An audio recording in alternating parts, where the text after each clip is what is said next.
Hello guys and welcome to another video. We have gotten to play around on Blizzard's internal alpha for the Warp Within, and we've gotten to sit around and have a little Q&A with some of the developers and a fine presentation by Ian and the crew to share with you guys what is going to come up here for the next expansion. And from what I can tell, it looks amazing. So if you like and enjoy the video here, don't forget to hit the like button. Tell me what's your favorite new thing about the stuff that I've shown you here today, or come and say hi to me on the live stream over on twitch.tv/KellerChris. Links to that and all the other goodies social media wise is below. So first up, we have the Isle of Dorn, the first zone that is overground area, and where we'll start our adventures with the earthen and learn more about our returning enemies, the Nerubians. And Ian stressed here, these guys aren't your run-of-the-mill trash mobs as we might have felt them to be in the past. These are one of the big superpowers of Azeroth, and they've come to show what they got and flex their muscles. So we're gonna naturally be fighting the Nerubians here for the first bit of the expansion. The Isle of Dorn will also be where we first meet our new allied race of the War Within, the Earthen Dwarves. They look dope as hell. And I actually wonder, once I unlock the Earthen Dwarves, should I reroll my Rogue to Earthen if they can play Rogue? Would be nice. As they will be the only new allied race as of now, I assume they'll be able to be both Horde and Alliance.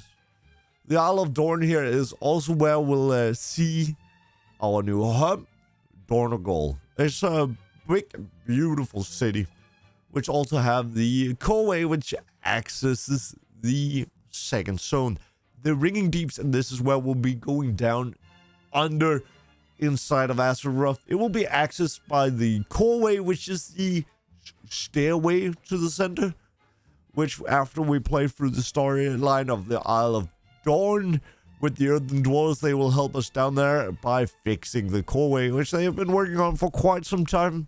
And they fix it up for us so we can go and do our thing, fight off the Nerubians. Hallowfall is also one of the new zones that we are seeing here in the new expansion. And it's a giant, vast indoor zone with a big crystal in the middle. And I actually thought this crystal here was the tip of Sagara's sword as he jammed it through the thing.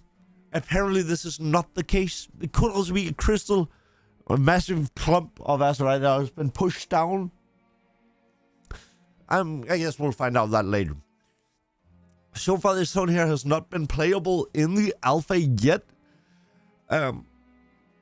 Looks really cool, and it's like really big. Even though it's inside of a cave, it is massive and it's bright, so I really do feel like an outdoor zone. You can fly all the way up to the ceiling, Ian mentioned, and that's like the only way you'll feel like it's a zone. Ashkahet is the fourth zone, and it is the Nerubian zone where we'll find the first raid of this expansion. On the Nerubian raid, well, we'll fight off the forces of the end boss, Queen Ansarak. I'm not sure if that's her name. I haven't seen it in writing, but I've heard Ian mention it here during this presentation. So, Queen Ansarak, that's what I'll call her for now, and I'll have a hard time changing it later. Personally, I'm looking forward to this raid a lot. I've loved the Wrath of the Lich King Nerubian dungeons, and I'm really looking forward to seeing some more of the Nerubian. I like the aesthetic and the art style. And don't worry, if you are afraid of spiders and thinking, oh, I'm not gonna play this expansion, Blizzard got you covered. They have made a arachnophobia filter, so all the spiders you'll see in the game will be replaced with, wait for it, crabs. We'll have crabs all around. Alongside the new zones, we'll have 8 new dungeons. Some of the first ones we've had access to here is the Rookery, which will be the very first one. You'll actually see it in the storyline here very early on, and you'll be able to access it either as a follow-on dungeon if you just want to play solo. So dungeons will now be an integral part of the storyline here, And you'll be able to play them through as a follower dungeon here if you don't want to deal with other people. Which I guess a lot of us don't want to do if we're just a solo player. I get it.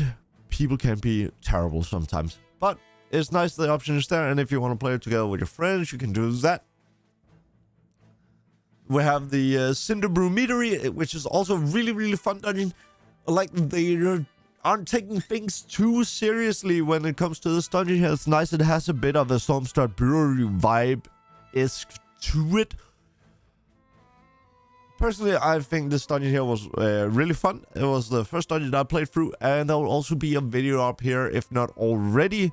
It will be up soon about like me just playing through it and showing off you guys the dungeon and how I reacted to it and how we tackled it. The new dungeons here look really friendly for Mythic Plus content, which is nice. Good dungeons here, so we don't end up like having stuff. They will still keep bringing in old dungeons for the rotation and rotate out the dungeons for every season, so we're not just playing over the same dungeons over and over again. This is one of the things I really like about Dragonflight, which they will keep going forward with. With addition to new dungeons here, we'll also have a new feature called Delves. And they are kind of like talkers, kind of like Mr. Pandaria scenarios. We'll play them 1 to 5 people. They are located all around the world. And they will change what will happen like inside them. They are working on like what was the fading way, maybe like an hour. Every hour like it changes, so it's like new almost every time you go through it. Maybe every day, every week. They're working out what's not too jarring and also what doesn't get too stale. And it will possibly some hard solo content. They were mentioning about some titles and like hard to earn achievements for completing these at the highest level. That'll be rewards from tiers 1 to 3. That's tier 1, which is like your run-of-the-mill easy mode. Tier 2, which is for going in, having it a bit harder.